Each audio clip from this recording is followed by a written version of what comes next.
နောင်လေး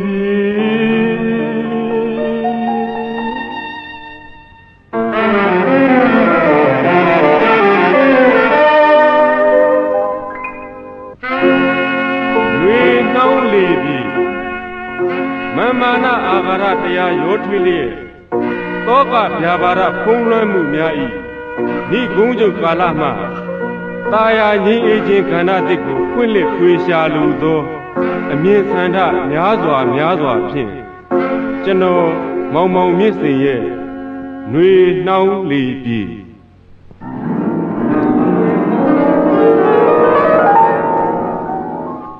မတ်တီရာအော်ပြောလီမောင်တီတာမောင်နားမှာထိုင်ပြီးမောင်စကားတွေကိုနားထောင်နေပါတယ်လို့မတ်တီတာရဲ့ဖေဖေကတီတာလေးရဲ့ဘဝနဲ့ဆန္ဒအားလုံးကို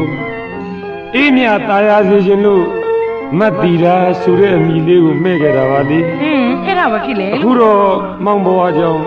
တီတာလေးတယောက်အပူမီးတွေတောက်လောင်နေရပြီမဟုတ်လားဟုတ်မယ်လေဒါများမောင်ရဲ့မီးဆိုတာမျိုးဟာလောင်လို့ရတဲ့အရာမှန်သမျှကိုလောင်တယ်လို့မောင်မဲပြောခဲ့တယ်မလားလို့ဟုတ်တယ်လေတီတာရဲ့ဒီမှာမောင်တီတာလေးမောင်ကိုတိတ်ချစ်တယ်ပြီလားဖေဖေကိုလည်းချစ်တာပဲတီတာဆန္ဒကိုပြောရရင်မောင်နဲ့လည်းအခုလိုမခွဲပဲနေခြင်းနဲ့ဖေဖေတို့ကိုလည်းပြစ်ခါခါကြီးမရက်ဆက်ချင်ဘူးမောင်ခက်တယ်တီတာလေးရဲ့ခက်တယ်တကယ်တော့မောင်ဟာတီတာလေးရဲ့ချစ်ကိုရယူနိုင်တဲ့အတွက်အချစ်ရင်းမှာတန်အကောင်းဆုံးလို့တော့ဆိုရမှာပေါ့လေဟုတ်တာပေါ့အဲ့ဒါပေမဲ့မောင်ဘဝကြောင့်တီတာမနစ်မွန်းစေခြင်းမူစိုးရင်စိတ်တွေပူပန်စိတ်တွေကြောင့်မောင်နဲ့တီတာတို့ရဲ့ရစ်ပတ်ထားတဲ့တန်ရောစင်တွေကို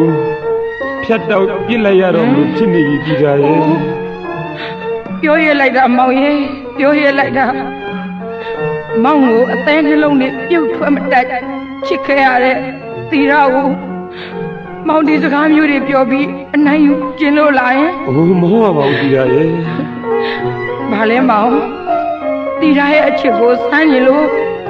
မောင်ပြောနေတာလားရဲ့ဒီလိုလည်းမဟုတ်ဘူးတီရာရင်ထဲမှာပါရင်ဖြစ်နေပြီဆိုတာ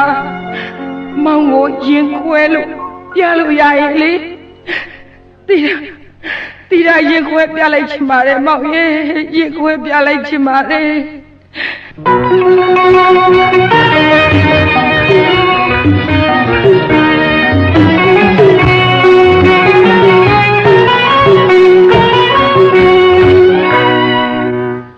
အိမ်ကဟာလေအသုံးမကြလို့ပေါ့သူတို့အသုံးမကြလို့ခုလိုဖြစ်ရတာဟေးတာတော့ဘယ်သွားတယ်ဗျာဘာမကျုပ်ကိုခေါ်သလားအေးဟုတ်တယ်မင်းကိုဒီအိမ်အကြောင်းမေးမလို့ကွာဒီအိမ်အကြောင်းမင်းဘာသိတော့ပြောစားဩဒီအိမ်အကြောင်းလားဒီအိမ်ဟာအထက်ဗမာပြည်မှာပြည်သူပိုင်အများဆုံးအသိမ်းခံရတဲ့တထေးကြီးဘဘဦးရွှေတူရဲ့တိုက်တာတောင်ဘဘအနေနဲ့ဆင်ပိန်တော့ကျွဲလောက်တော့ရှိသေးဆိုတာလို့ဗျာတော်စမ်းကွာမင်းဘာရင်လျှောက်ပြောနေဘာပါလဲဒါပြောတာမဟုတ်ဘူးကွာအဲ့ဒါကိုပြောခိုင်းတာမဟုတ်ဘူးဘယ်ဟာလဲခုတလုံးငါသမီးလေးဘာဖြစ်နေလဲမင်းသိလားတီတာဘာဖြစ်နေသလဲမင်းသိရလားတီတာပဲဘာပါရဲ့တီတာခုတလုံးတီတာဘာမှမဖြစ်ပါဘူးတခုတော့ရှိတယ်ဘာခုတလုံးတီတာဟာအပြိုကြီးဖာဖြစ်လာတာပါပဲခွေးမာတာတော့ငါခုငါသမီးလေးကလေးကချီတကောင်နဲ့ရီးစားဖြစ်နေတယ်ဟာဗျာအဲ့ဒါမင်းမသိဘူးမဟုတ်လားဩဒါကိုပြောနေတာလားဒါတော့ရီးစားထားတတ်တဲ့အရွယ်တွေကိုဘဘရဲ့ကျွန်တော်လည်းသိပြီးပါပြီသိပေမဲ့လူကြီးဖာသာအေးအေးဆေးနေတာပါခလေးတွေရှက်မှဆိုလို့မသိရင်ဟန်ဆောင်နေတာလဲပါပါတယ်ဘာပြောလဲအမမင်းကပါအလိုပါဖြစ်နေပါဗောလားမဟုတ်ပါဘူးဒီကိစ္စအရေးကြီးတယ်ကွာဟုတ်ကဲ့ဒီကောင်အကြောင်းကိုသွားပြီးတော့မင်းစုံစမ်းဗျာဟုတ်ကဲ့ဒီတိုင်းဆိုရင်ငါအကြံစီကိုအမြန်ဆုံးအကောင့်ထဲပေါ်မှာပဲ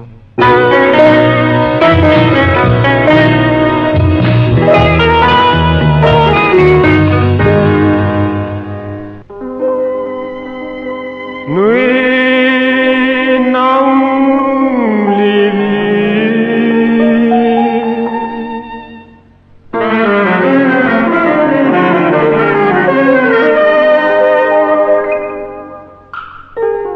သွေးသွေးပြောင်းမြောင်း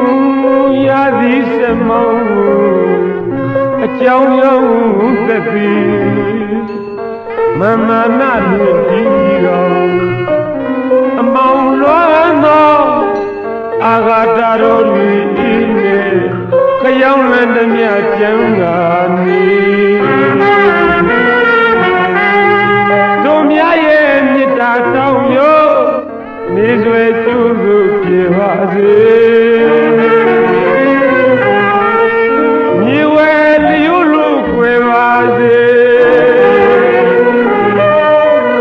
ငြိမ်းချမ်းရေးဥပမာသာယာမြင့်မြောက်မှုငွေနောင်လေးနှုတ်သားရဲ့ဆန္ဒမူမြင်သာစွာတိုက်ခတ်ပါစေငွေနောင်လေးငွေ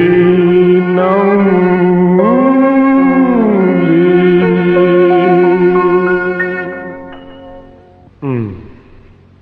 ငါဆုံးဖြတ်ချက်ကိုတစ်ထည့်လျှော့ပြီးသူတို့လိုချင်တာလုပ်ပေးလိုက်ရင်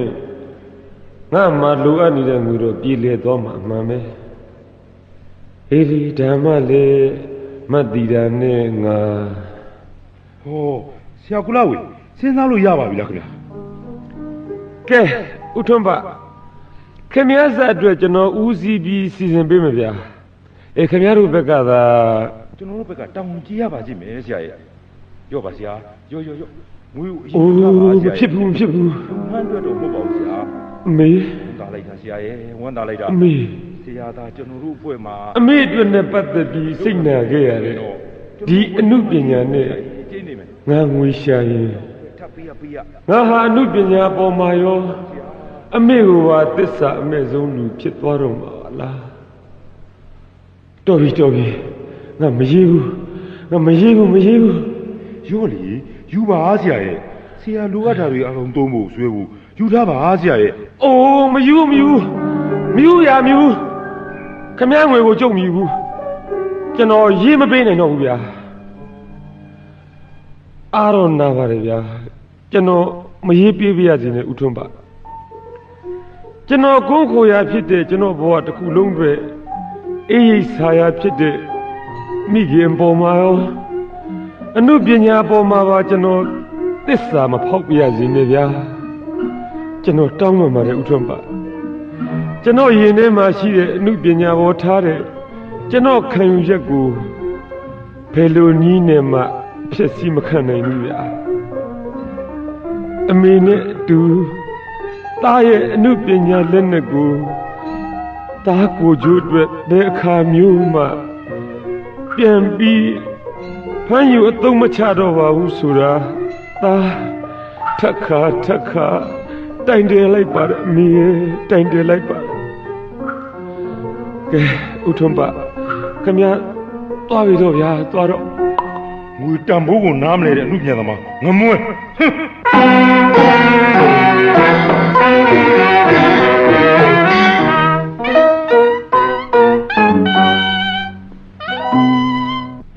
လူကြီးသူမများစကားလို့အမိုက်ကစပြတ်သက်မိလောင်ဆိုတာမျိုးတော့ဖြစ်ကုန်ပါပြီဟဲ့ခုဟာကပြတ်သက်ကြီးကစပြီးအမိုက်တွေကိုလောင်နေတာဟဲ့ခုတော့အိမ်မှာရှိတဲ့လူတွေကြီးဖိဆူနေတော့တာပဲဆူတာလည်းမပြောနဲ့လေအမေချမ်းရဲ့ကိုသားတော်ကြီးကလည်းကိုသားတော်ကြီးပဲကိုနေ့ကဆိုရင်မတ်တီတာကပေးခိုင်းတဲ့စာကိုသွားပေးလိုက်တယ်လေညီကလည်းငါအဖြစ်တင်မှုပဲ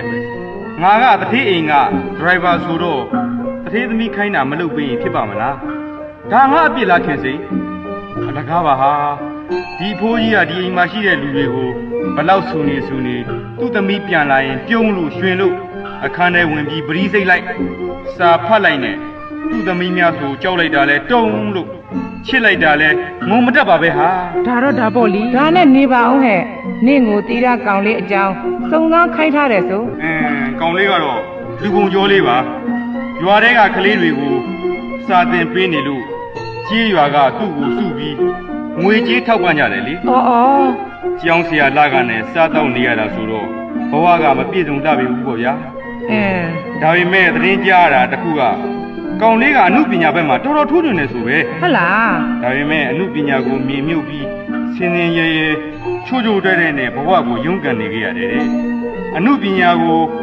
ခုတုံးလုပ်ပြီးငွေမရှာရဲဘဝကိုဖြစ်တယ်လို့ရင်ဆိုင်နေရတယ်ဗျာ အော်အဲ့ဒါဘာဖြစ်လို့အမှုပညာကိုခူတုံးလုပ်ပြီးတော့ငွေမစားတာလဲဟင်ကိုသားတော့ ငါကြားခဲ့ရတာတခုတော့ရှိတယ်ဟာသူ့အမေကတစ်ချိန်ကနာမည်ကြီးမင်းသမီးတယောက်တဲ့အဲ့ဒါငွေရှင်ကြီးရှင်တွေရဲ့ချဲလဲမှုအောက်မှာကတောင်းဝင်းနေဖြစ်ခဲ့ရပြီးဘဝဆုံးမသွားရတယ်ဆိုပဲဟာအဲ့ဒီတဲကသူ့အမေကိုစားအမှုပညာနဲ့အမှုပညာကိုအသုံးချပြီးစီးပွားရှာနေတဲ့သူတွေကိုစိတ်နာလို့စင်စင်ရဲရဲနဲ့ဘဝကိုရုန်းကန်နေကြရတယ်တဲ့ကောင်းလေးနဲ့တီတာကလည်းကြောင်းနေပဲတငယ်ချင်းနေမှုအနေနီးကျသွားတယ်ငါထင်တာပါပဲဟာ ဟဲ့နေသားမအောင်တာတော့ရဲ့သူ့အမေနာမည်ကဘယ်သူတဲ့လဲ သူ့အမေနာမည်ကအငိမ့်မင်းသမီးကြီးဒေါ်နှင်းစီခိုင်တဲ့ အလိုလေးဖြစ်မှဖြစ်ရလေတော့ဒေါ်နှင်းစီခိုင်တဲ့ဟင်ဘာဖြစ်လို့လဲဟင်အမေကျန်ဘာဖြစ်ရမှာလဲခင်စင်ရဲ့ဒီနှင်းစီခိုင်ဆိုတဲ့အငိမ့်သမားနဲ့အခုတို့တထေးဖိုးရွှေထူးညီနဲ့ဟိုတုန်းကခုလိုပြဿနာမျိုးဖြစ်ခဲ့ဘူးကြတယ်လေဖိုးရွှေထူးတို့အတိုင်းဝိုင်းနဲ့ဒီကိစ္စဟိုးလေးတကြရဖြည်းပြီးနာမည်ပြက်အဆက်ကွဲကြသေးတယ်ဟာဒီကိစ္စတွေနင်တို့မသိပါဘူးဟာ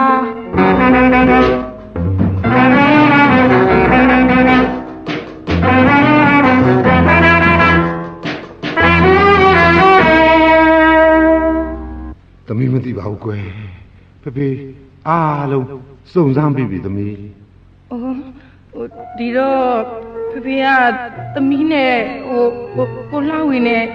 သဘောမတူဘူးပေါ့ဟုတ်လားဖေ ဩသမီးရဲ့ဒီသဘောမတူတာတွေကိုဖေဒီချိန်မှာမပြောချင်ပါဘူးကွယ် ဟုတ်ကဲ့ ဖေပြောချင်တာက ပြောပါဖေသမီးနားထောင်နေပါတယ် လောကမှာအစ်စ်တန်းဆိုတာအမြဲရှိနေတာပဲသမီး ဟုတ်ကဲ့ အနိုင်အမြင့်အယုအမြတ်ဆိုတာလောကရဲ့နိယာမပဲကွယ်မြေပြင်မှာကပ်ပြီးပွင့်ရတဲ့ပန်းနေနဲ့သစ်ပင်ပေါ်မှာပွင့်တဲ့ပန်းဟာဘယ်တော့မှမတူနိုင်ဘူးကေတရားစာချင်းသိမင်းရဲ့အစီအသွေးဟာတိမ်ကြီးရွှေခွက်နဲ့မှတီးနိုင်တယ်ဆိုတဲ့အင်မတန်ရိုးတဲ့စင်းတဲ့စကားမျိုးလဲသမီးသိသားပဲကွယ် ကဲပါဖေ ပောက်ခရဝတမိုးဟာကြာတော့မှာပဲရွာဘဒုံမှာကြာဟာလသားမှာပဲပွင့်ရတယ်သမီးအားလုံးဟာထိုက်တန်တဲ့အခြေအနေတွေပေါ်မှာအစ်စ်တန်းကွဲပြားမှုတွေရှိနေတာထားကြည့်ပဲမတူတာကိုတူခြင်းလို့ဘယ်နည်းနဲ့မှမရဘူးသမီးဒီတော့သမီးရဲ့ချစ်သူဟာ သမီးနဲ့သမီးချစ်သူကိုသဘောမတူဘူးဆိုရင်လည်း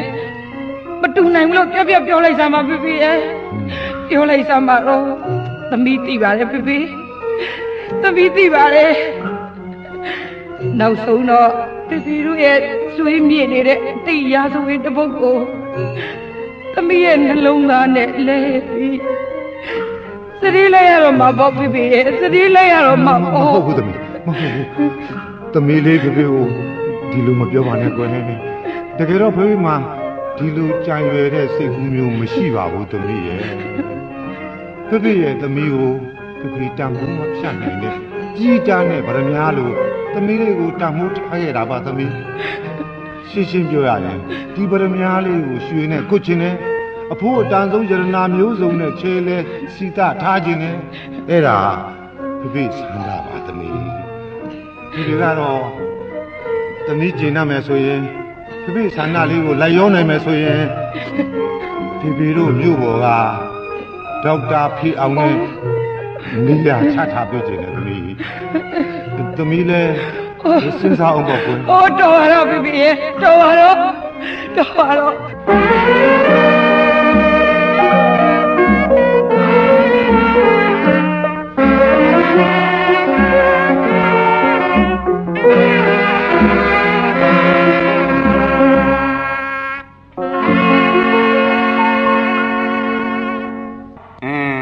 သစ္စာတရားမေတ္တာတရားဂရုဏာတရားဆိုတော်တွေကတော့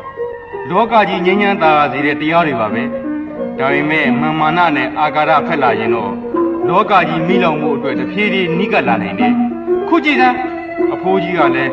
ထမင်းမစားနိုင်ဘူးတရားသမားဖြစ်ရဲ့နဲ့အိယာတဲ့ဘုံဘုံလဲမကြောက်အောင်ဟာဆောင်နေခဲ့ရတယ် အေးဟဲ့ငါကတော့ဒီကိစ္စဒီလောက်ထိမြန်သာလိုက်မယ်မထင်ဘူး ဟုတ်တယ်မေချမ်းဟုတ်တယ်ဘာပဲပြောပြောမတ်တိတာလေးခုလိုကိုလာဝင်နောက်ကိုခိုးရလိုက်ပြီးမြန်တာဟာဘာဘာရွှေထူးရဲ့စနစ်ပဲအမေချမ်းရဲ့ ဟိုမဟုတ်ကပြောရမယ်အေး အမေချမ်းကလည်းဟုတ်တယ်အဖိုးကြီးကအတော်30ဒေါက်တာဖေအောင်နဲ့စိတ်ဆက်ဖို့ကိစ္စကို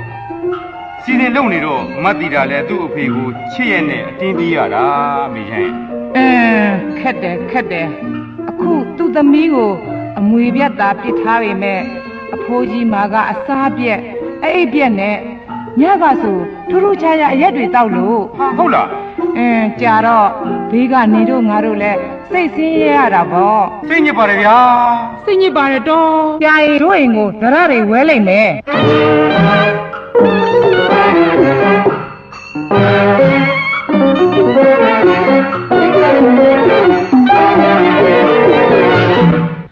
အိုးဖေရဲ့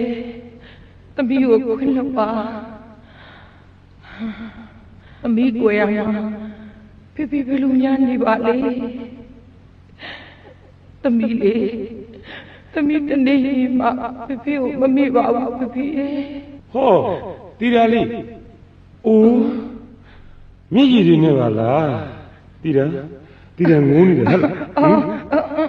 မဟုတ်ပါဘူးမောင်ရဲ့တီတာလေးဟို မောင်သိပါတယ်တီတာလေးရေမောင်လည်းတီတာလိုပဲခံစားနေရပါတယ် တော်ပါတော့မောင်ရဲ့တော်ပါတော့တီတာအားလုံးကိုအတိုင်းတာတစ်ခုအထိတင်မုန်းချေပေးပါပြီမောင်ဟိုတနေ့မောင်ဒီနေ့အလုပ်အခြေအနေကဘယ်လိုလဲဟင်ရွာမကြီးတွေကကျောင်းသားဥယေကများလို့ဆိုပြီးရွာမကြီးထဲမှာကျောင်းတော်တစ်ခုဆောက်ကြလိမ့်မယ်ရှေ့လာမှာအပြည့်အဆောက်ကြမယ်တီတာ ဒီလိုဆိုဒီဘက်ကမ်းမှာရှိတဲ့ကျောင်းသားလေးတွေကိုတော့ဘယ်လိုလုပ်လဲအိမ်မှာပဲမောင်ကသင်ပေးမှလားယင်မဟုတ်ဘူးဒီကြိမ်နဲ့သင်ပေးရမှာမို့မနေ့ဒီချောင်းကိုဖြတ်ပြီးဟိုဘက်ကမ်းကရွာမမှာသွားစာသင်ရမယ်ကျောင်းသားတွေအားလုံးကိုမောင်ကတာဝန်ရွတ်မှာဘောတီတာရဲ့ຫນွေဘက်ကတော့ကိစ္စမရှိဘူးပေါ့မောင်ရဲ့ဘိုးကြရင်ချောင်းကိုဖြတ်ကူရတာသိလွယ်တာမှမဟုတ်ပဲအောင်မလေးအသက်အန္တရာယ်လည်းနှိပါပြီမောင်ရဲ့ပြီးတော့လေသူတို့စုပြီးပေးတယ်လက်ကလည်းတီတာလေကွယ်အခိုက်အတန့်ဆိုတော့ဒီလိုပဲဘောဘယ်တတ်နေမှာမဟုတ်လားကဲထားပါတော့ကိုစေတနာကောင်းကြီးရေတီတာရှင်ရော့ဟောဒီပြောင်းမှုတွေကိုရေဆေးထားလိုက်ဟုတ်ကဲ့ပြီးတော့တီတာစားလို့ကောင်းအောင်မောင်ကြော်ပေးမယ်နော်ဟုတ်လားတီတာပြောင်းမစားရသေးဘူးမောင်ရဲ့ဘာရဲ့ဘယ်လိုပြောလဲမဟုတ်ပါဘူးမောင်ဘွားတေးနော်တီတာကိုအောင်စားမယ်နော်လို့ပြောလိုက်အဲ့လိုလုပ်စမ်းပါတီတာရဲ့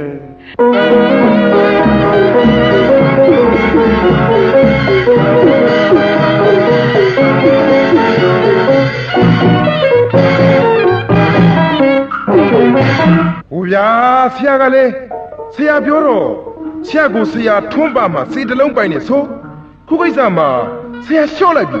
ဟာကောင်ရဲ့အခြေအနေကိုစောင့်ကြည့်စမ်းမဦးကွာအခြေအနေစောင့်ကြည့်နေခုကျွန်တော်တို့မှာဖောင်စည်းရင်ငားရတော့မယ်ကိန်းဇတ်တော်ထောင်ထားပါရဲ့ဒိုက်တာကောင်းကောင်းမရှိလို့ပွဲဆက်ပြတ်နေတာဆိုတော့ဆရာဒီကိုလက်ဝေကိုအပြတ်မေးကြည့်ပါအနုနီးနဲ့မရတော့အကြမ်းဤတော့ပေါ့ဘယ်ဖြစ်ပါမလဲခါကအမှုပညာကိစ္စကွာဒါနဲ့ထောက်ပြီးပစ္စည်းလူတို့အမှုပညာကိုဓမြတက်လို့ရတာမျိုးမှမဟုတ်တာမင်းနဲ့ကွာတုံပါအားပါလွန်ရောဘာပဲဖြစ်ဖြစ်ဆရာထွန်းပါရကျွန်တော်ကတော့ဆရာထွန်းပါဆန္ဒအတိုင်းလှုပ်ရှားနေရတာဆိုတော့ဘာမှသိပြီးမပြောချင်ဘူးကျွန်တော်တာဝန်ဖြစ်တဲ့ဆရာသဘောကျမဲ့လက်ထောက်မင်းသမီးချောချောကလေးတွေရှာပြေးပြီးမှုစိတ်ချစမ်းပါကွာမကြဘူးကျုံးစီယာနာကနဲ့လင်းများနှစ်ယောက်မစားတော့လို့လူစီရောက်လာပြီဒီပါဇက်စီယာခင်ဗျားတို့လူချင်းနဲ့ဆန္ဒပြပြပါမယ်ဗျာလို့ပြောရမယ်နေ့တနေ့ကိုရောက်လာတော့မှာကွာဒီတော့ငွေနဲ့အမှုပညာဘေဟာကလောကမှာအသုံးဝင်နေဆိုတာဒီလို့သိတော့မှဟေးသိတော့မှဟုတ်လိုက်လေဆရာကြီးဟုတ်လိုက်လေ ခုတလောဒီဆရာလင်မယားတွေအကြက်တဲ့တွေ့နေကြတယ်အင်းပေါ်လေးကျုပ်တို့နယ်မှာဟုတ်ဒီပတ်ဒီစာရေးဆရာကရှားနေလေတော့သူတို့လင်မယားမာနအကျိုးကိုပဲစောင့်ပြီးကြည့်ရမှာပေါ့လေကြည့်ရမှာဆူလာကြီးလားမာနအကျိုးဟုတ်လား ဟုတ်တယ်လေဆရာဒါပေမဲ့ကျောင်းဆရာမာနကျိုးရင်တော့ဆရာစီကိုရောက်လာမှစိတ်ချကျောင်းဆရာကတော့မာနကျိုးရင်တော့သူ့ဖိုးကြီးစီပြန်သွားကြမှာဒါသာဆိုရင်တော့ငါပါမှောက်ပြီးတော့မှတ်ပြီးတော့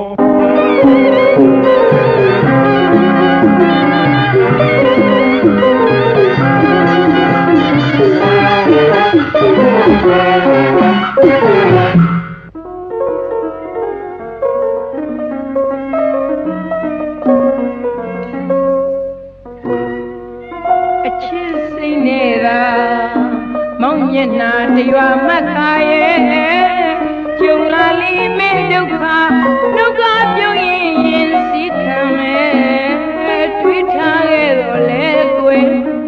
လက်တွေ့ကြရကျုံတွေ့ရတော့တော့ကရင်မကွယ်မောသမျှမရှင်သာတဲ့အခက်ခဲမှုသမျှလက်တွေ့ဖြတ်ကျော်ညော်မိလေသောမေတ္တာနိဗ္ဗာန်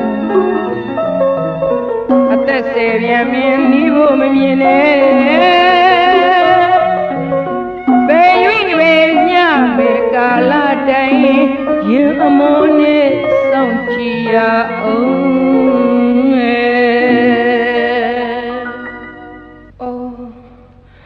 မောင်လေးငါအတွင်းနဲ့တော်ပင်မနေရှာပြီမိပြီလားနင်ကပဲလူတွေကိုဒုက္ခပေးနေတာလားလူတွေကပဲနင်ကိုဒုက္ခပေးနေတာလား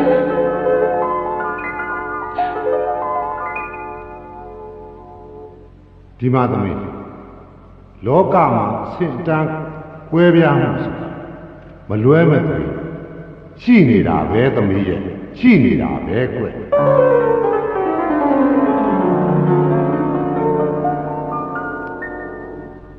မတူညီတာကိုတူညီခြင်းလို့မရဘူးသမီးတူညီဖို့အတွက်ကြိုးစားရင်ရှိတယ်အဲ့ဒီကြိုးစားတဲ့လူပဲဆင်းရဲပြင်ပါမယ်သမီးကလောကအတွေ့အကြုံနေနေတာပဲသမီးကိုဖေခုထားတယ်ခုကျွေးတယ်လို့အခြေအနေမျိုးလောကမှာဘယ်သူမှမတတ်နိုင်ကြပါဘူးဖေမေတ္တာကိုသမီးဒီနေ့တော့နားလည်မှာပါကွယ်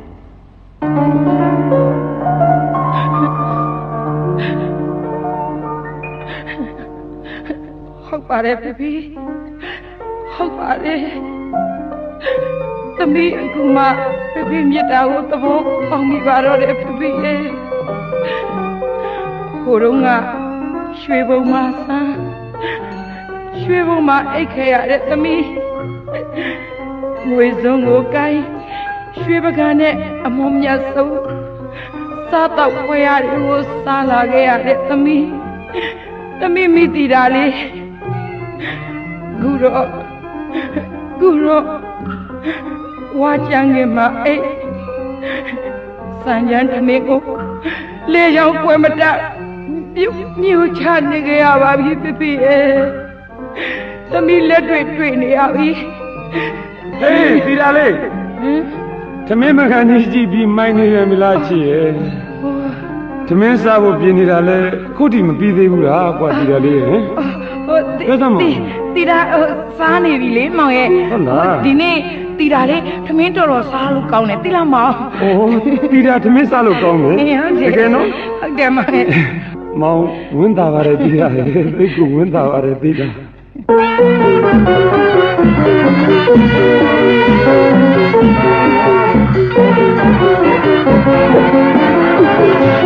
ကြားတဲ့သတင်းကတော့တဲပြီးမကောင်းလှဘူးဗျတီတာတယောက်ကိုဝင်ကြီးနဲ့တဲ့ဟုတ်တော့သိဆင်းရဲတာပဲတဲ့ဗျာဘဘစီကိုလာပြီးတောင်းပန်မှုပြောတော့လေတီတာကဖေကိုတီတာချစ်ပေမဲ့ဖေမေတ္တာကိုတီတာနားလည်ပေမဲ့တီတာမတောင်းပန်ဘူးလေဗျာဘာဖြစ်လို့လဲဆိုတော့ဖေပစ္စည်းတွေကိုမဲမောမယ်ထင်မှာဆိုလို့တဲ့ငတ်ရင် သိသွားပါစီတဲ့ သမီးကလည်းသမီးပဲဖေးကလည်းဖေးပါပဲသူ့ကိုယ်သူလူမမာဖြစ်အောင်စိတ်အစင်းရဲခံနေအမှန်တော့သမီးကိုတုံးနေအောင်ချစ်တာပါဟဲ့မာနတရားတွေအာဃာတတွေပေးခံနေကြတာလေ ဟေးဘာသာငါချာ ရှင်ကိုရှိသူ ငါ့ကိုအရေးပလဲလို့ဖတ်ဖို့ဝေးစား တိတ်နေမကောင်းရင်မတောက်ပါနဲ့တော့ဥရှိထူရဲ့ ဘလို့လဲဘာစကားရှိမလဲဆရာလို့မလဲငါ့ကိုဘာမှမကြားရင်ဒုက္ခဆိုတာကိုသိကျင်လာတဲ့မြောက်တယ်ဟမ်ခုတော့ဒုက္ခဆိုတာကောင်းသိနေကြပြီဗော ဘာဒါတော့ ဘာနေမကောင်းတော့ကျွန်တော်တီတာလေးကိုသွားပြီးခေါ်ချင်တယ်ဘာရေ ဘာကွာဘာပြောလဲဟေး ဗျာ တီးတော့ပြန်ဟောဟမ် ဟုတ်ကဲ့ ဟာခွေးပါလားဘာပြောပြန်ဟောမှာလဲငါသေးတော့မှမလာသေးနဲ့တီးတာမဟုတ်ဘူးကွာအဲ့ဒီကောင်မလေးကတီးတာမဟုတ်ဘူး ဟိုဘာကလည်းဗျာ မိခဲမလေးမိခဲမကွာ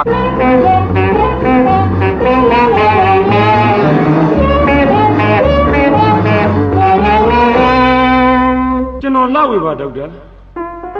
ဟုတ်ကဲ့ကိုလောက် ပြောပါခင်ဗျာ ကိုလောက်ဝင်ရဲ့ဇနီးတဲ့ကျမ်းမာကြီးဟာအာဟာရချိုးတဲ့မှုဆိုတဲ့ဝေဒနာကိုပြင်းပြင်းထန်ထန်ခံစားနေရတယ်လို့ကျွန်တော်တွေးရှိခဲ့ပါ ဟုတ်ကဲ့ခင်ဗျာ ဒီတိုင်းဆိုရင်မိခင်ရဲ့အာဟာရချိုးတဲ့မှုကြောင့်ကလေးကိုပါထိခိုက်နိုင်တယ် ဟို ကလေးအတွက်စိုးရင်ရမယ်အဖြစ်မျိုးပါဒါကြောင့်ခုလူကိုလောက်ဝင်နဲ့တိုက်ရိုက်တွေ့ပြီးဆွေးနွေးရတာပါပဲ ဟုတ်ကဲ့ဒေါက်တာဟိုကျွန်တော်ဗာများဆက်လို့ရပါမလဲဗျာ ပြောပါမယ်ကိုလောက်ဒါနဲ့နေပါဦးကိုလောက်ဝင်ရဲ့ဇနီးဟာဒီလောက်အထိအစားအသောက်ချိုးတဲ့နေကုန်ထောက်ရတာအစားအသောက်ငကူကပဲနဲတာဒါမှမဟုတ်စီးပွားရေးအခြေအနေကြက်တဲမှုကြောင့်များလားဟိုအားတော့နာစရာပါပဲ ပြောပါခင်ဗျာပြောပါ ဒါပေမဲ့သူ့ကျမ်းမာရေးကိုတေးသေးချာချာစစ်ဆေးလိုက်တော့အစားအသောက်ချိုးတဲ့မှုကြောင့်လို့ပြောရင်ပိုးသေးကြနေလို့ပါ ဗျာအစားတော့ချိုးတယ်အစားတော့ချိုးတယ်ကြောင်းလား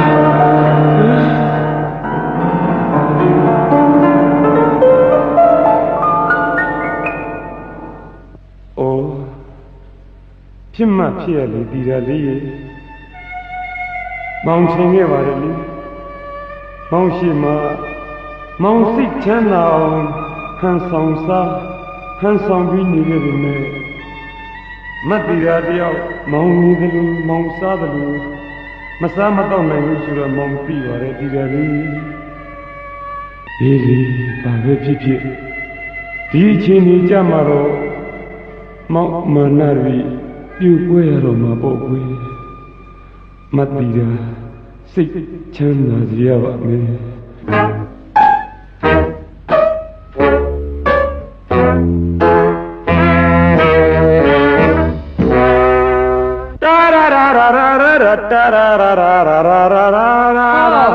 မောင်မေမောင်ကြတာဒီနေ့တမျိုးပါလားလို့ ဟုတ်တာပါပြည်တာဟုတ်တာပါ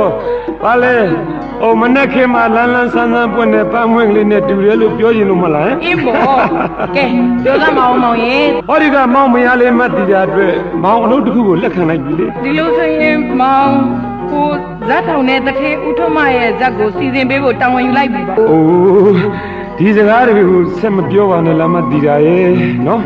ကဲကိုမကြည့်စမ်းမအောင်ချေတယ် ဘာလို့လဲမောင် ပျော်ရွှင်မြူးရူးစွာနဲ့အိတ်တန်းကိုစီဝင်နေကြတဲ့ငှက်ကလေးတွေကိုကြည်ရင်ခါတိုင်းနေ့တွေလိုမိုးတိမ်မိုးသားတွေဖုံးအုပ်မနေတဲ့လာမင်းကြီးရဲ့လာရောင်အောက်မှာဒုနှစ်ယောက်ရဲ့ဘဝရှိရေးဖြောင်မြူးလာတဲ့အထိမ့်မှန်နဲ့ အိုးမောင်ရေညက်ကလေးတွေရှက်သွားပါဦးပဲ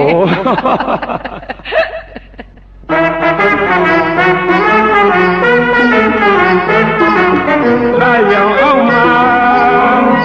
ကြည်စမ်းပါချီငှက်ကလေးတွေကပြန်မြူးနှံချီနေ အိုးမောင်ရေပန်းလေးလာရောက်အောင်မလေးတိုင်းမောင်ဒီနာပလီရင်လွယ်နေဒီလေး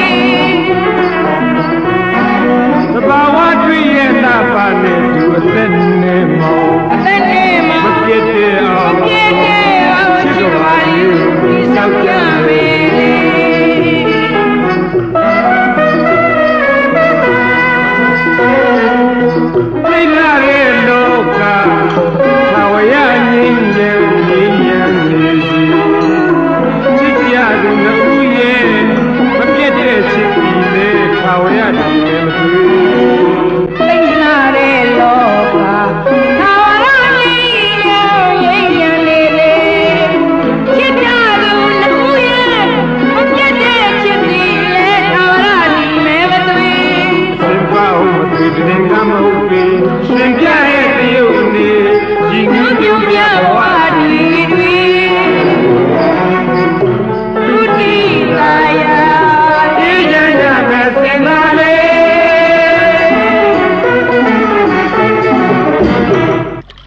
မောင်ကြီးမောင်ဟောလိုက်ပြီလားကျောင်းသားလေးတွေကိုဟိုဘက်ကိုကူးဖို့ဖြစ်ပါမလားဒီနေ့ရေစီးကအရန်တာနေတယ်သိလားတတိထားနော်ဩဖြစ်ပါတယ်မသိကြရဲ့မောင်တို့စိတ်ချပါမယ်သလားဟေးကဲလာကြကွာလာကြဟုတ်ကဲ့ဗျာမင်းတို့တယောက်ရှင်းလာကြကွာဟုတ်ကဲ့တော့လေဟေးနောက်တယောက်ဟုတ်ပြီလာမောင်သူခမညာညဘက်ကိုဥထုံမရဲ့ဇက်ကိုလည်းသွားပြီးတိုက်ပေးရနေ့ဘက်မှာလည်းကျောင်းသားလေးတွေကိုစားပေးနိုင်မှုအခုလိုတယောက်ပြီးတယောက်ချီပိုးပြီးချောင်းရဲ့ဟိုဘက်ကန်းကိုအရောက်ပို့ပေးရအဲ့ဒီကြားထဲအိတ်အသားကလည်းမမှန်နဲ့အိုးသိပြီးပြင်မနေပါလားမောင်ကြီးတိရအတွက်ကြိုးစားနေတာကိုမပြောပေမဲ့တိရသိနေပါတယ်မောင်ရဲ့တိရသိနေပါလေ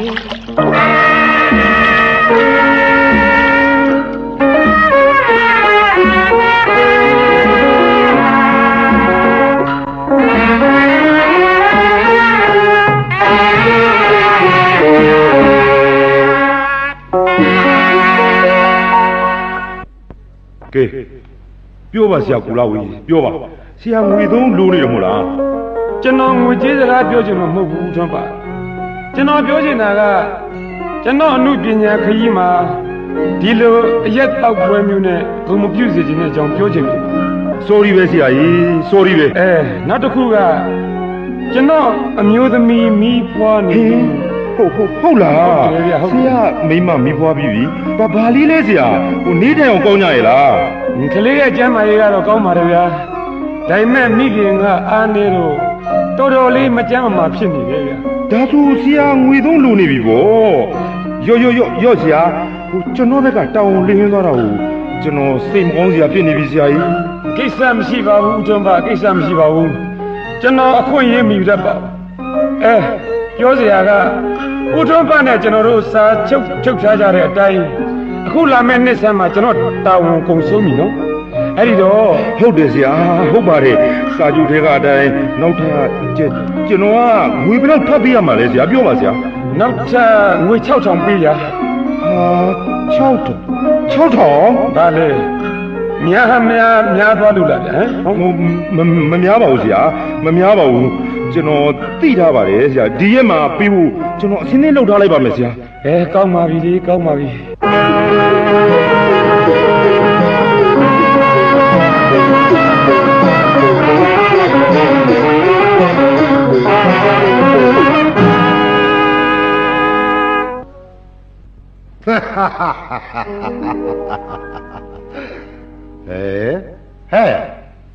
အေးလို့ပဲရောက်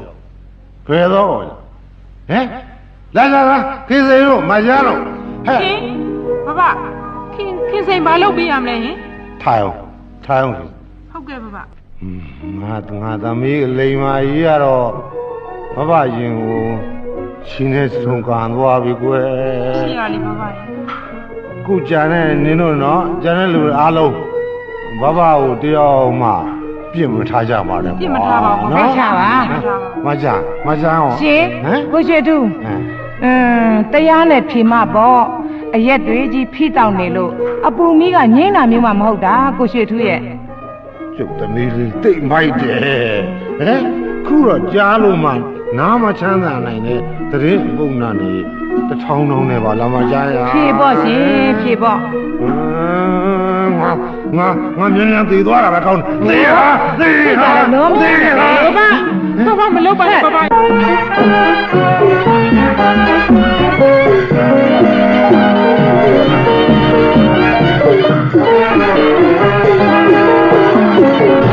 အရှင်းဆုံးပြောရရင်တော့မတူတဲ့အလားမလွင့်ဘူးမတည့်တဲ့အရာဝတ္ထုနှစ်ခုကိုအတူတူရှင်မထားဘူးဒီသဘောပဲဂျိုးငက်ကိုလရလို့မြင်လို့မြင်မောင်းနှံကြားရက်နဲ့ဗျိုင်းနှုံနှံလို့ပြောလူပြောဖောင်စည်းနေရကဟဲ့မြင်လို့ငေါ့လို့ငေါ့အမိပေါက်ရက်နဲ့လူဝန်လို့ဆိုလို့ဆို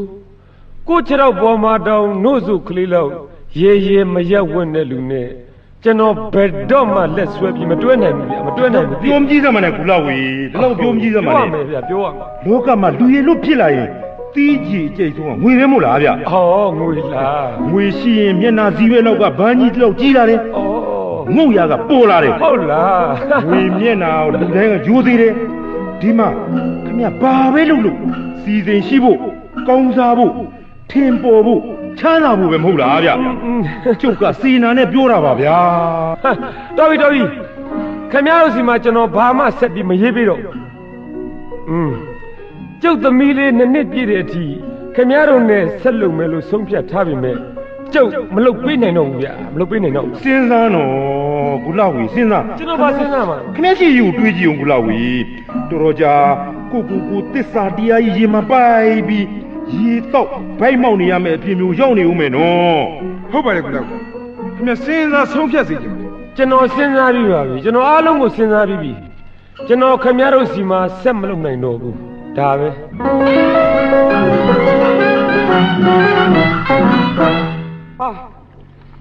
ဒီနေ့ခါတိုင်းတဲ့ရေစီးတဲကျန်းနေပါလား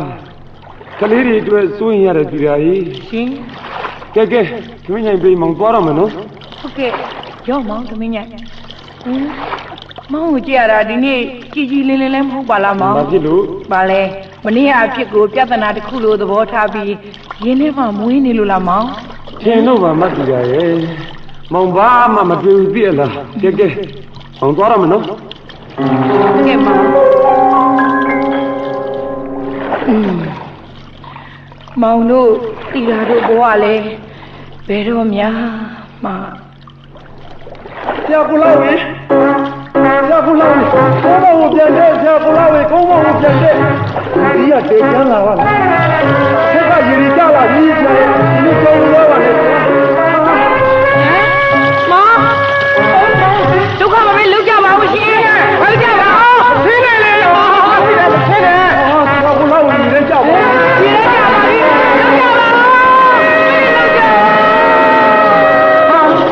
ဟာဒီကမေးတော့ပြီဟဲ့လေမာရနေတော့ဝိုင်းကြကြတော့ပါဗျာခင်ဗျားတို့ကပါကြခင်ဗျားတို့ကြတော့ပါ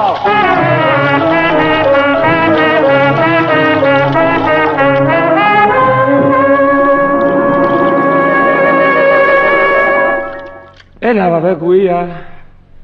ကျွန်တော်ချောင်းရည်ထဲမှာမျောပါလာပြီးဒဏ်ရာဘလဘောနဲ့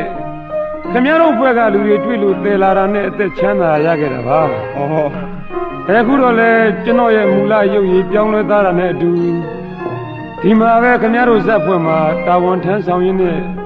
ဇက်မြုပ်ပြီးနေလိုက်တော့တာပဲကိုကြီးအေးလေကျုပ်ကဒီနှစ်မှဒီပွဲရောက်လာတာဆိုတော့ခင်ဗျားရဲ့နောက်ကျောင်းကိုလုံးဝမသိတာအမှန်ပါဒါပေါ့ဗျာဒါပေါ့ဒါနဲ့ခင်ဗျားသမီးလေးနဲ့ဇနီးစီပြန်သွားဖို့ခင်ဗျားလုံးဝမကြိုးစားတော့ဘူးဟမ်ကျွန်တော်၄ရက်တီးအေးပတ်ပြီးဂရိလက်နေခဲ့တယ်ဗျာဩအသတိရတော့ရွာကတည်းကကြားပါတယ်ကျွန်တော်ဇနီးလည်းသတိလစ်ပြီးနောက်ဆုံးအသက်ပါဆုံးရှုံးရတဲ့အဖြစ်ရောက်သွားရတယ်ဗျာဟာဖြစ်မှဖြစ်ရလေဗျာကြံရက်ခဲ့တဲ့သမီးလေးကိုတော့ကျွန်တော်ရောက်ခမဖြစ်တဲ့သူ့ဖိုးကခေါ်သွားတယ်လေကျွန်တော်ကိုလည်းသူတို့ကတော့သေပြီလို့ထင်နေကြပြီပေါ့ဗျာဟုတ်လားဟာဒါနဲ့ဒီနောက်ပိုင်းရောခင်ဗျားသမီးလေးနဲ့ပြန်တွေ့ရသေးလားတွေ့တယ်ဗျာတွေ့ပါတယ်ဟုတ်လားဒါပေမဲ့သေးချာအသိပေးပြီးတွေ့ဖို့ဆိုတာကတော့အဖိုးကြီးကအုတ်တိုင်းကြီးတစ်ခုလိုဖြစ်နေလို့မလွယ်ခဲ့ပါဘူးဗျာအင်းပေါ့ဗျာပြီးတော့ကျွန်တော်ရဲ့ဒဏ်ရာတွေနဲ့ရုပ်ကူလေသမီးလေးကိုမပြတ်ရဘူးဗျာကျွန်တော်လည်းတစ်ချိန်လုံးကြိုးစားနေပါလေဒီကျွန်တော်လိုချင်တဲ့ပုံစံမျိုးရအောင်ဟောဒီခင်ဗျားတို့ဇက်ပွဲအတွက်ကြိုးစားမယ်ဟုတ်ကဲ့ကြီးလက်ပြည်သူတွေမှာဆာလောင်မှုသိမ့်နေတဲ့အယူဆအတွေးခေါ်ရေးရာတွေကိုကျွန်တော်ရင်ထဲကခံစားချက်ခံယူချက်တွေနဲ့နောက်မဆုတ်ပဲရှေ့သို့စနစ်နဲ့ပန်းနိုင်ရောက်ချီတက်မယ်သိကောင်းတာပေါ့ဗျာအဲ့ဒီခါကျမှ သမီးလေးရဲ့လက်ကိုဆွဲပြီးသူ့မေရဲ့အုတ်ဂူမြေပုံများကနေတမလွန်ရောက်ကန်စိုးမကြီးကိုတိုင်တဲ့သစ္စာဆိုပြမယ်သူမကြကြအောင်ကြိုးစားပြီးအော်ခေါ်လိုက်ပါမယ်ဗျာ အေးဗျာ ခေါ်လိုက်ပါ ကြားရတဲ့စကားတွေကတော့တကယ်ကိုအားတက်စရာပါပဲဒါပေမဲ့ခမည်းနဲ့ရင်အလုပ်လုပ်ခဲ့တဲ့တထေးဦးထွန်းပါကတော့ဘူးလောက်ဆို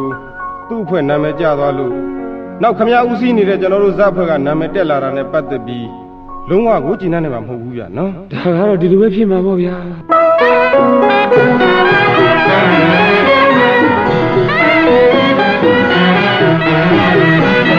သမီးလေးဟိုဘဘသမီးလေးကဒီမှာလာပြီးတော့တယောက်တည်းထိုင်နေတာကိုဒီကာနာတော့ဘဘကိုစိတ်ကောက်နေပြီနဲ့တူတယ်ဟုတ်စားသမီးเจ้าကပြန်ရောက်လာတာဘဘမသိလိုက်လို့ပါကွယ်နော်ကဲဟိုဘဘပဲလှည့်စမ်းမအောင်ကွာဟိုဘဘသမီးလေးကငိုးနေတယ်ဟိုသမီးလေးကိုကျောင်းကဆရာမကရိုက်လိုက်လို့လားဟင် မသိဘူး လက်ဆက်တော့ငါသမီးကဘာမှဟိုစိတ်ကောက်နေတာဟိုကောင်းကွာတဲကောင်းကဲငါသမီးလေးဘာလို့ရှင်လဲဘာဝယ်ပေးရမလဲသမီးလေးရဲ့ပြောစမ်းသမီးတငယ်ချင်းတွေကအင်ကြီးလှလှလေးတွေဝတ်ထားမြင်ရလို့သမီးလေးလိုချင်နေတယ်နဲ့တူတယ်ဘာဝယ်ပေးမှာပေါ့ကွာဝယ်ပေးမှာပေါ့ဘရဲ့ကဘာချင်းလေးဟာငါသမီးပဲဘရဲ့အသက်စီးစိမ်ဥစ္စာအိုးအိမ်အဲ့ဓာတွေအားလုံးဟာငါမြည်ကြီးအတွဲကြီးပဲဟုတ်ဘူးလားကွာကဲပြောစမ်းကဲငါမြည်လေးဘာလိုချင်လို့လဲ သမီးမေဆုံးသွားတာကြာပြီနော် အေးကွာသမီးမေဆုံးသွားလို့ဘနဲ့သမီးနဲ့ဒီလောကကြီးထဲမှာခုလိုနှစ်ယောက်တည်းကြံခဲ့တော့တာပေါ့ကွယ် ဒါဖြင့်ဖေကောရင် ဘာဘယ်လိုမေးလိုက်တာလဲသမီးလေးဟင်ဒီကောင်နဲ့ပတ်သက်ပြီးတော့သမီးနောက်ထပ်ဘယ်တော့မှဟုတ်ငါသမီးလေးကငါစိတ်လိုက်မှပြောလိုက်နေပြီသမီးလေးစိတ်ဆင်းရတော့မယ်ဟိုဘာပြောမိတာသမီးကိုစိတ်ဆိုးလို့ပြောတာမဟုတ်ဘူးကွာနော်ဘာလေသမီးနဲ့ပတ်သက်လာရင်ဘယ်တော့မှစိတ်မဆိုးဒါပေမဲ့သမီးဖေနဲ့ပတ်သက်လာရင်တော့ဟိုဘာတို့ဒီပြင်စကားတွေပြောကြအောင်ကွာနော်သမီးရဲ့ကဲဟိုသမီးအတွက်ဘာတွေဝယ်ပေးရအောင်မလဲပြောစမ်းသမီး သမီးဘာမှမလိုချင်ပါဘူးဘာသမီးဖေကိုပဲတိတ်တွေ့ခြင်းနဲ့ သမီးရလဲကွာဘာတို့မြည်ဖူးရဲ့အေးချမ်းထားတဲ့ဒီကဘာလေးကိုဘာလို့များမုံတိုင်းတိုက်ခတ်စေခြင်းရတာလဲကွာ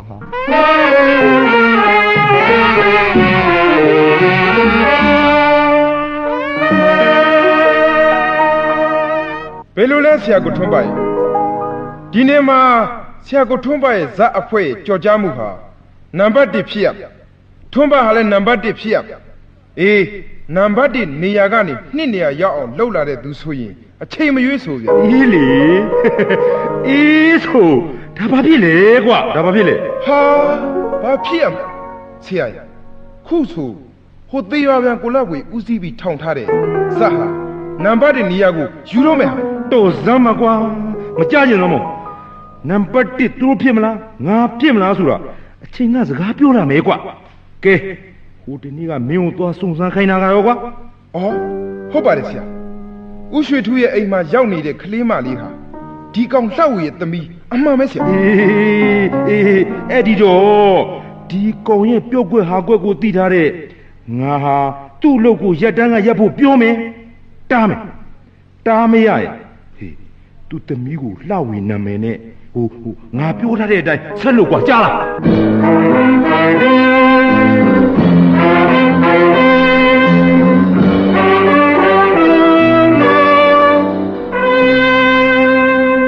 ခင်ဗျားဘာဆက်ပြီးတော့နောက်ဆက်ပေးမှုလဲ မှန်ပါဗျာမှန်ပါ ဒါပေမဲ့ဆရာလာဝေဘာလဲခင်ဗျာဟိုဆက်မှာဦးစီးစီစဉ်နေတာကိုကြုတ်မလို့လားဘူးဘာပြောလဲဒီနေမှာထွန်းပရဲ့ရန်သူရှိရင်လက်ပိုက်ပြီးကြည့်နေနိုင်မှုဗျဒါပဲဒီမှာကိုထွန်းပါကျွန်တော်ဟာစကားဆိုရင်လည်းတစ်လုံးပဲပြောတယ်ဆုံးဖြတ်ချက်ဆိုရင်လည်းတစ်ချိန်နဲ့ချက်တယ်ဖြူလိုက်မဲလိုက်မှောက်လိုက်လန်လိုက်မလုပ်တတ်ဘူးဆိုခင်ဗျာသိတယ်မှာခင်ဗျားနဲ့ကျွန်တော်ဟာအမှုပညာလောကထဲမှာတစ်သက်လုံးမျက်နှာချင်းမဆိုင်တော့ဘူးလို့ကျွန်တော်ဆုံးဖြတ်ပြီးသားပါဗျဒီတော့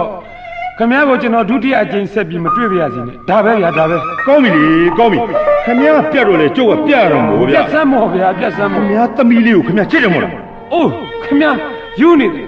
ခင်ဗျားတော်တုံးတဲ့လူပဲကို့သွေးတော့ကိုချစ်တာပေါ့ဗျာမဖြစ်တယ်ခင်ဗျားသမီးကိုခင်ဗျားချစ်ရင်ခင်ဗျားလှုပ်ရက်တွေကိုရက်တန်းရက်ဖို့စဉ်းစားထားပါမြောက်ကချင်းသေးရောင်ဆောင်ပြီးဟိတ်ဟောက်ကြလို့ဘယ်ရမလဲဗျာရည်စရာကြီးဖြစ်နေမှာပေါ့ကိုထွန်းပါရဲ့ကောင်းပါဗျာကောင်းပါမြောက်လားချင်းသေးလားဆိုတာတနေ့သိရမှာပေါ့ဗျာ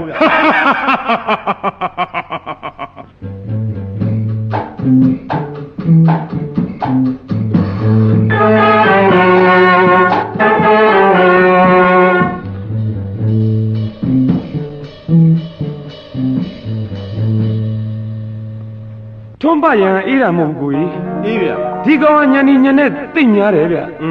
ကျွန်တော်ကလည်းသမီးလေးရဲ့ကာကြမာကိုစောင့်ကြည့်ဖို့ဒေါနဲ့မှန်နဲ့ပြောသွားတယ်ဟုတ်လားဒီကောင်ကလက်ရဲစရဲလှုပ်တတ်တဲ့အကောင်စားမျိုးဒီတော့မီးမလောင်ခင်ရင်နဲ့ကျူလောင်းထားမှတော်ကြမယ်ထင်တယ်ဗျဟာသိဟုတ်တာပေါ့ကိုလောက်နောက်ဒီကောင်မှသစ္စာတရားမေတ္တာတရားဆိုတာပုတ်လောက်ရေးပြတာတော့မှစလုံးမှောင်ပေါင်းပြီးဖတ်တတ်တဲ့အကောင်မျိုးဟုတ်တယ်ဗျဟုတ်တယ်ဟုတ်တယ်ဒီတော့အဖိုးကြီးစီသွားကြောင်းကြားထားရင်ကောင်းမယ်ဟာဟိုမှာကြည့်တော့ကိုလာဝေဟင်သမီးလေးသမီးကျွန်တော်သမီးလေးဗျကျွန်တော်သမီးလေးကဲခင်ဗျာကျွန်တော်မပြောဘူးလားဗျဟုတ်ပါတယ်ဗျာဟုတ်ပါတယ်ကဲဘယ်လိုလုပ်ကြမလဲလုပ်ကြပါဦးဗျာဟိုဒီနေ့မှမြင်းကားလို့လွယ်ပါမလားဟင်ဟာမြင်းကတော့လွယ်ကူရမှာမဟုတ်ဘူးဗျာဒုက္ခပဲဗျာဒုက္ခတော့ရှိတယ်ကျွန်တော်ဂျားလာဖြတ်လိုက်မယ်ဗျာနော်ကောင်းတယ်ဖြတ်လိုက်အောင်ကျွန်တော်သိကျွန်တော်လိုက်ကြမယ်လားကဲလာသွားကြမယ်ကျင်းထွေးမင်းရဲကိုသွားကြောင်းကြားတော့ကွာဟုတ်ပါဗျ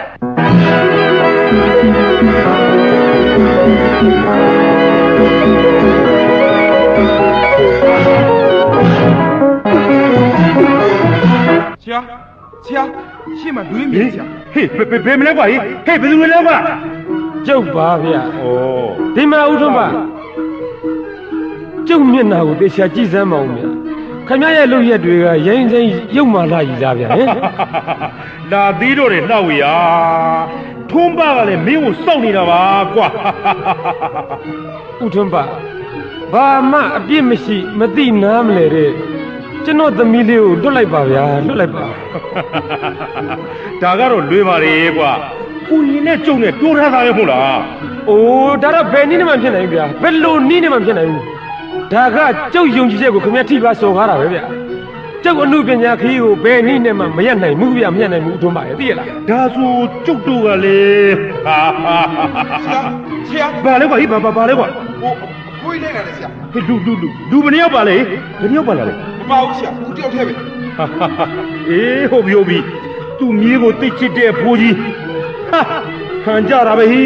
ကဲကုလောက်ဘာလဲဗျာကျုပ်တို့နဲ့နားလည်မှုယူဗျာဘာနားလည်မှုယူရမှာလဲဗျာကျုပ်တို့ခင်ဗျားသမီးလေးကိုပြန်လှုပ်ပေးလိုက်မယ်အဖိုးကြီးလည်းကိုထည့်ပေးလိုက်မယ်ဗျာ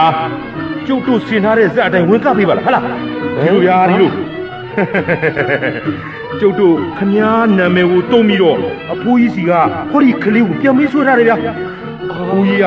ကိုတုတ်ပြီးကိုငွေနဲ့လာရွေးနေပြီလေအိုးခင်ဗျာဘယ်လိုဒါတော့ဗျာကိုလောက်ခင်ဗျာပစ္စကိုပိတ်ထားသမှာခင်ဗျာစောက်ပိတ်ထားသမှာဗျာမဖြစ်တဲ့နာတွေဖြစ်ကုန်လိမ့်မယ်နော်ဟေးကလေမောင်လောက်ဝါမင်းတို့လောကမှာမိဘတိုင်းသားသမီးကိုကြောက်ကောင်းတစီလို့ကြီးရပိုက်ထွေးပြီးတော့ကျွေးဝေးကြတာကြီးပဲကွာဟင်ခုတော့ဝါတခါမှမကြားဘူးတဲ့ဖြစ်မျိုးဖခဲ့တယောက်ကလုတ်တာများတဲကောင်းဟင်ရာဇဝင်စာမျက်နှာတွေရောက်မြလှန်ပြစ်ဖို့ကောင်းတယ်မောင်လောက်ပြောပါဦးကြီးပြောပါကျွန်တော်အားရအောင်ပြောပါကျွန်တော်တခွန်းတပါးရမှပြန်ပြီးမချေပါပဲဦးလေးစကားတွေကိုကျွန်တော်စိုးအောင်နားထောင်နေပါဦးအော်မင်းကွာလက်ဘူးလက်ကြခွေးရပါနဲ့မိနေတာတောင်မှတောင်လက်ညှိုးထိုးမြောက်လက်ညှိုးထိုးလုတ်ပြနေလို့မင်းဖြစ်မတဲ့လာမောင်လာဝေရဒ ဒုက္ခ မို့ကွာကြံကြီးစေရလုံရက်နေတယ်ကိုသမီးလေးအဖေရင်းကပြန်ပေးဆွဲရတယ် ပြောတော့ဦးလေး ကြားကောင်းလားဟင်ဘယ်ရာဇဝင်တွေပြန်ဖတ်ဒီလိုဖခင်ကောင်းမျိုးတော့မတွေ့ဘူးအောင်ဗျာဟမ်ရှစ်စရာကောင်းလိုက်တော့ကွာ ဦးလေးစကလုံးတွေဆုံးတော့ပြီထင်ပါတယ်ဦးလေးလည်းတော်တော်မောသွားပြီကျွန်တော်ဟာနေပူတဲ့ခရီးရှည်လျှောက်လာရပြီးမြင်းညွတ်အသက်ခံရတဲ့လူပါဦးလေးလက်ထွက်ရမှာလေပြင်းကြအလင်းရောင်ရှိရမှာလက်ကွယ်ရမှာမိုးမောင်ကြစိတ်ချမ်းမြေ့စရာကြည်နူးစရာဆိုလို့ပမာမကြက်မတွဲစားတော့တော့မမြင်ရမတွေ့ရတဲ့လူပါဦးလေးကျွန်တော်ဟာတစ်ချိန်တစ်ခါသူတစ်ပါးကိုဒုက္ခပေးပြခဲ့ဘူးတဲ့ဆိုရင်ဦးလေးရဲ့ဓာတ်နဲ့ကျွန်တော်ရင်ကိုထိုးခွဲလိုက်စမ်းပါဦးလေးရဲ့ကျွန်တော်ပြုံပြုံကြီးခံသွားပါမယ်ဗျာခံသွားပါမယ် ဟေးကြောက်မင်းသစ္စာပေါက်တာလားကွာဟေး ကျုပ်ကခင်ဗျားတို့ပြောတာကိုလက်ခံခဲ့လို့လားဗျာပြောစမ်းပါဦး ဘဘ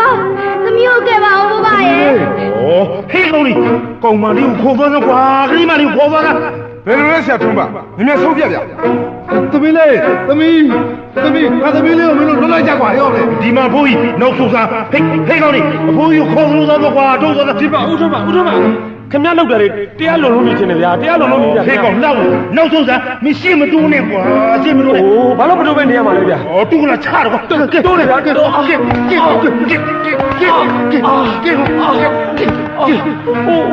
ဦးလေးဝဲမလာနဲ့ဒီနောက်ပို့ဆုံးတော့ အမလူရုံပါလေမင်းတို့မတရားမလုပ်ကြနဲ့ကွာငါသိမခံနိုင်ဘူး ဒီဘုန်းနောက်ဆုံးစားကွာနောက်ဆုံးစားဆိုကဲကွာကဲဦးလေးကိုဓာတ်ထုတ်ပြီးသွားပြီဒုက္ခပဲ ဆရာရဲတာနေရဲ ဟာတူပြင်းနေ ပြေးလည်းမလွတ်ပါဘူးဦးထွန်းပါပြေးလည်းမလွတ်ပါဘူး ဟေးကောင်တော့မင်းလည်းပဲကွာ လမ်းဖယ်စမ်းတယ်ဝင်ကြည့်စမ်းလေဝင်လိုက်ဗျ ကဲဒီကောင်ပဲကဲကွာ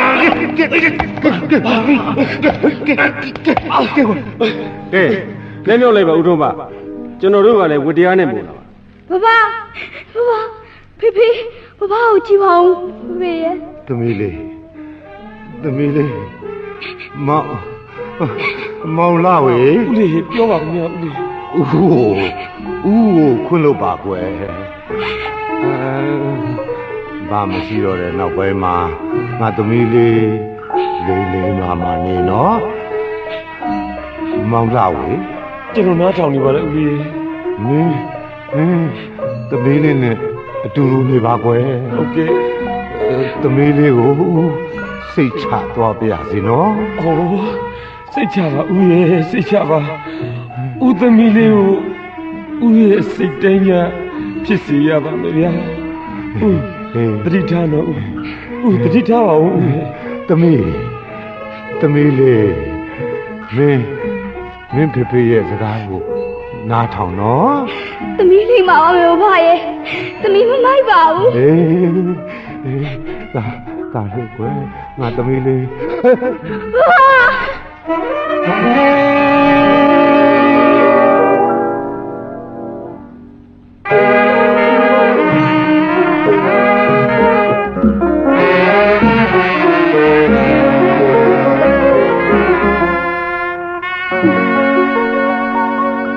ကဲသမီး ဖေ သမီးမေမေရဲ့အုပ်ကူနာကနေကြော့အရင်သမီးမေမေအတွက်ဆူတောင်းပေးလိုက်ပါဦးသမီးရဲ့ ဖေ ပါလေသမီး သမီးရဲ့မေဆုံးတာကြာပြီနော် ဟုတ်တယ်လေဖေနဲ့သမီးနဲ့စပြီးပွဲကွာခဲ့ကြတဲ့အချိန်ကပေါ့သမီးရဲ့ကဲသမီးလေးဖေဆန္ဒပြီးမြောက်သွားအောင်သမီးနဲ့ဖေလက်တွဲပြီးသမီးမေမေအတွက်ကောင်းမှုကုသိုလ်လေးတွေပြုကြအောင်နော်သမီးနော် မေကိုသမီးခိုးပါရဲ့မေရဲ့ကောင်းရမွန်ရရောက်ပါစေမေရဲ့သမီးအမြောက်ခေါ်တဲ့လူကအသေးကွဲအောင်ခေါ်ပြီးမဲ့တခွန်းတဘာရမှာဘာကြတစ်ခုစကားတစ်လုံးနှလုံးချိုအောင်ပြန်မပြောနိုင်တော့တဲ့ဒီရာကြီး မငြိမ်းချမ်းတဲ့ဘဝနေပူတုံးမိဟတ်မိုးခေါင်တုံးရေပြတ်တော်လဲရာမြစ်ကြီးလေလော်ရာတက်ကျိုးလေပူတူရွက်စင်မိုးခွဲတုံးလေကြငင်းညံ့တဲ့ဘဝကိုမြင်ရင်နဲ့မမြင်ရတွေ့ခြင်းရဲ့နဲ့တွေ့မသွားရှာတဲ့ကံစုမကြီးကိုခေါ်နေပါတဲ့အချစ်ရဲ့ကိုခေါ်နေပါတယ်သမီးရဲ့ကိုရဲ့မင်းမြင်ရင်နေတဲ့ငြိမ်းချမ်းသာရတဲ့ဘဝခရီးကိုကြောက်နှမ်းရတော့မယ်အလှတွေအကတွေအပြတွေစီစီရီရီဖူးပွင့်တဲ့အနုပညာပန်းငင်းကြီးအလေကိုရောက်ရတော့မယ်အနုပညာပန်းနိုင်ရောက်ခဏီမှာရင်ဝဲပက်လက်ပေမင်းလက်ကိုပါသွားတဲ့အချစ်ကြီးကိုခေါ်နေလေမင်းကိုခေါ်နေပါရဲ့ချစ်ရဲ့တင်းမဲ့မှုခေတ္တမှုလိုင်းတဘူရိုက်ခအလွမ်းစားဖြေမပြေတခဲရပါစီ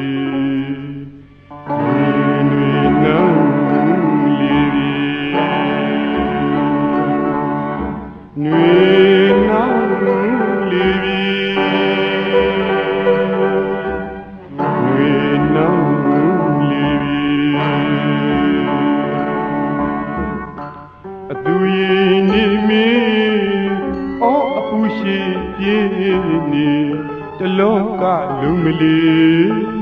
တပြေးချရပြီနေရာကဒီနေ့ညင်းရဲ့ပါပြီ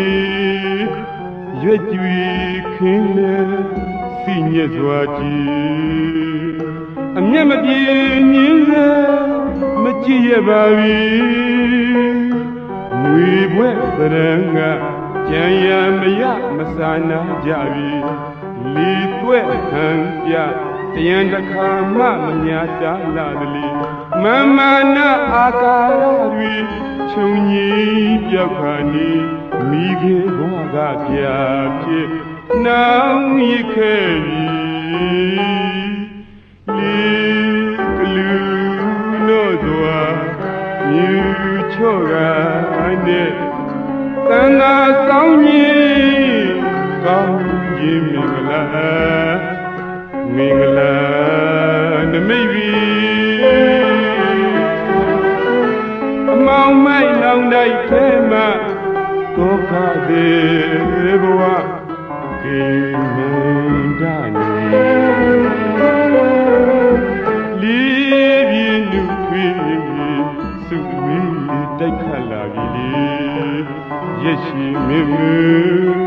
အနေယူဝိတွားရဲ့ပြီ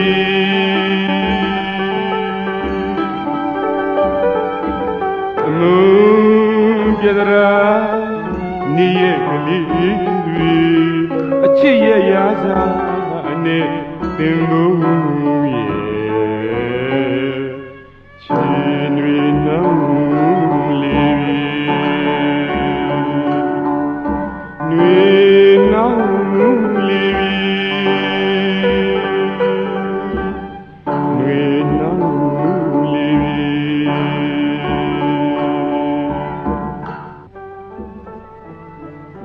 ဒီဇလန်းမှာပေါဝင်တရုတ်ဆောင်ထားကြသူများကတော့ဒေသရှင်နှင်းနုထွေးကျင်ထွန်းအောင်ဝါခမကျော်စန်းအကပညာရှင်ဆိုဗီယက်ပြန်ဝင်းဝင်းကြိုင်အတန်တုဝိဇ္ဇာရဲဆွေလေးလူချမ်းမင်းသားပန်တရာတန့်စင်ကလေးဇက်ဆောင်မိမိခိုင်တို့နဲ့အတူဒေါက်တာအဖြစ်ဧည့်သည်တရုတ်ဆောင်ပြဿမင်းသားထီလာရဲမြင့်ထွန်းပအဖြစ်ဧည့်သည်တရုတ်ဆောင်လူရွှင်တော်ကိုဆယ်ပြားကိုအေးအဖြစ်ရေဒီယိုနဲ့ဓပြားဆိုကျော်မင်းစော်ဦးရွှေထူးအဖြစ်စန္ဒယာအောင်ခင်တီတာအဖြစ်ချစ်စပယ်နဲ့လှဝေအဖြစ်ရုပ်ရှင်မင်းသားအဆိုကျော်တွန်တေးသိန်းနံတို့ကပါဝင်တရုတ်ဆောင်ထားကြပြီးစန္ဒယာထွန်းထွန်းလေး ခေတ်ပေါ်ဒိဂိတဖွဲ့နဲ့အတူဂီတစာဆိုလှိုင်းမြင့်ထွန်းရေးသားတဲ့ဇက်ဝင်တေးများကိုတော့တွန်တေးသိန်းနံချစ်စပယ်တို့ကတည်ဆိုကြပြီးဇက်သိန်းတေးကိုတော့ရွှေမြိုင်အုံးဖေလေးကတည်ဆိုပေးထားပါတယ်ရှင်ဒီဇလန်းကိုပုပ္ပါကိုစောကဝိထုရေးသားပြီးအနုပညာတအုပ်ဂီတထုတ်လုပ်မှုမှမောင်မောင်မြင့်စိန်ကဇက်ညွှန်းရေးသားစီစဉ်တင်ဆက်လိုက်ခြင်းဖြစ်ပါတယ် ဒီဇလန်းကိုသီတာကျော်အနုပညာဖြန့်ချီရေးတစ်ဆင့်ရင်ရင်တေးတံတွင်အမတ်145လသာလန်းရန်ကုန်မြို့မှမူပိုင်ဖြန့်ချီပါကြောင်းတောတရှင်အပေါင်းခင်ဗျာ ကလူနို့စွာမြူချော့ကနေတန်သာဆောင်ကြီးကောင်းကြီးမင်္ဂလာနမိတ်ပြီအမောင်မိုက်လောင်တိုက်ထဲမှာသောကပေဘဝဒီမန္တနေလီပြင်းနုထွေးသူဝီတိုက်ခတ်လာပြီလေရက်ရှိမင်းမအနိုင်ယူဝင့်ကြွားရဲ့ပြီ